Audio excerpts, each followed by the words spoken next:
Eddie Hearn via Boxing Social and by way of Michael Benson for us said that he expects to launch Matchroom Japan in 2020 and 2021. He explained that the targeting launches in multiple other countries where DAZN operates, such as Canada, Brazil, and Germany. So expect more Matchroom companies or outfits to open up in different countries. And on top of that, DAZN, per Sunsport and the Daily Mail, DAZN is reportedly eyeing up their first UK rights and remove for the 2021-2024 Championship League football. Bid deadline is Monday. Results potentially same day. From a UK boxing perspective, Matchroom's deal with Sky expires in 2021 in concurrence with DAZN's attempt to break into the UK market in 2021. So, Gary, I mean, I really wanted Rob to talk about this. Unfortunately, it's not on. But thoughts on the potential for Matchroom to, A, break away from Sky in just 2 years or a year and go exclusively to DAZN. And on top of that, in tandem with DAZN breaking into the UK market because they are a UK-based company. Can you ask that question again? You froze up a little bit in the middle of what you were saying. No, that's fine. Do you think let me try to rephrase it too. Do you think that in a year or so that Matchroom is going to try to split away from Sky Sports and go exclusively to DAZN? And B, do you think they do that in tandem with DAZN going into the UK market in 2021 and trying to go after Sky Sports with the Champions League deal? Wow. Okay, that's a lot. I mean, and again, Rob, if you're listening tomorrow, I hope we can discuss this too. We can probably come back to this. I mean, would Matchroom want to go away from Sky? I mean, I don't think they would, right? Like, no, again, I can't see outsider perspective here, and for both of us because we're U.S., we're Yanks here. But Matchroom and the Sky relationship has seemed to be one of the most harmonious promotional and network relationships in all of boxing. Why break that up? First of all, calling us Yanks—that's what we call people from the North. Okay, but I'm California. I'm like the North adjacent. My wife went to. We're all from Texas. My wife went to London for the first time, and they called her a Yank, and she was like, "Excuse me, I'm not from the North. Who are you calling a Yank?" It was like that's what they call all Americans, but like in the South, we call people from the North Yanks. But I digress on that. I'm sorry. Yes. Back to, does Matchroom leave Sky because DAZN is breaking into the UK market in a year, and therefore they're going to choose DAZN over Sky? I can't see that in a year. I wouldn't rule it out in the future, but not a year from now. And I also want to say that the DAZN and Matchroom deal is up relatively soon as well. I want to say like 2022. I want to say, I could be wrong on that, guys, on the exact year. But I want to say like in 18 months, let's say, a lot of tumultuous movement will happen probably in this industry. I think that'll get renewed and re-upped before that contract expires. Like, I don't think that will be a problem. I'll say this. Everyone go read my new article on mixedcombatradio.com talking about the boxing recession that is most likely going to hit because of this economic bubble, most likely collapsing relatively soon. Definitely check out the article. I think DAZN is going to divest from boxing relatively soon. And it's collapsing because of Jesse Vargas. Damn, don't spoilers, bro, for the article.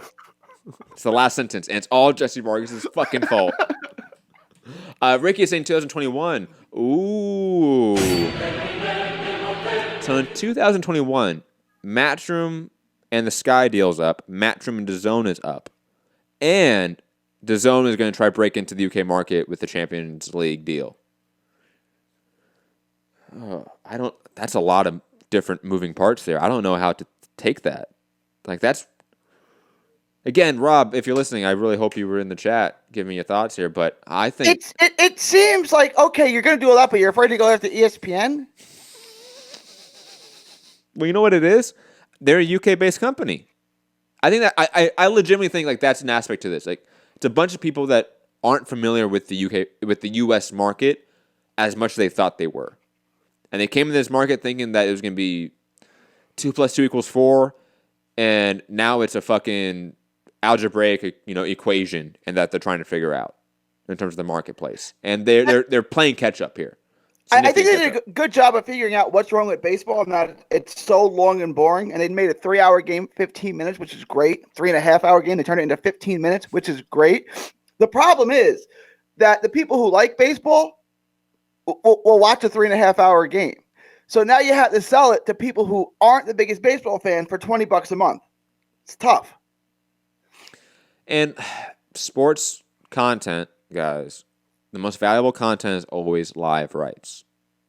And to be honest, it's the reason why sports rights are still the highest commodity in TV to this day still, is because streaming for TV shows is different because you don't need to watch a TV show live when it airs to watch it. It's not a sporting event where you have this communal vibe to it as much, where you have a community of fans, a community of supporters for a team or a athlete, right? And therefore, that's why live viewership for sports is always more valuable than live viewership rights for a TV show premiering or whatever it may be. And that's why sports was the last thing to drop from TV to streaming. It's the last thing to make that transition. First it was music, then it was movies and TV shows, and now it's sports. Why? Because sports was the most valuable thing for TV companies.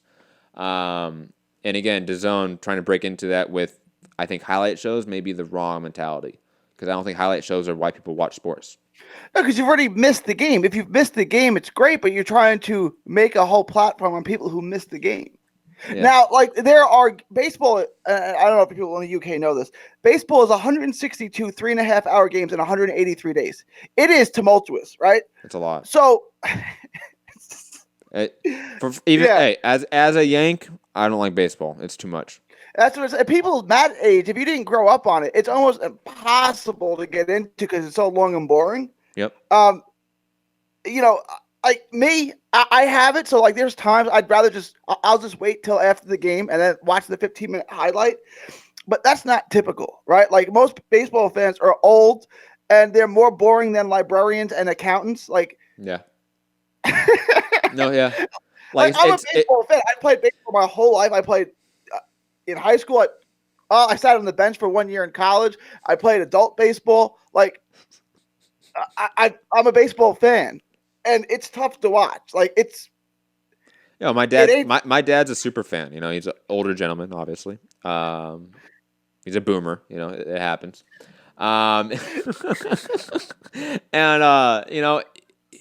Streaming is difficult for him still, in a way. Like, navigating it. He gets it. He gets what Netflix is, gets what certain things are, but it's still difficult for him, right? They have a smart TV, him and my mom, now at their place, and that's been interesting, hearing how to work that motherfucker. Oh, it's awesome. My dad has one too. He has no idea how to use it. It's so bad. But to be fair, like, I have a smart TV and like I don't like using it. Like, I'll just use my Apple TV for like Netflix and shit. I won't use the actual smart TV functions because it's just a pain in the ass. But digressing from that, like, he's not thinking about like DAZN and sports streaming for baseball. He's going to watch Sports Center again and go to the home of sports if he wants to watch any baseball content, or MLB Network. There's already a house and brand for that content and that sport, and it's the MLB Network.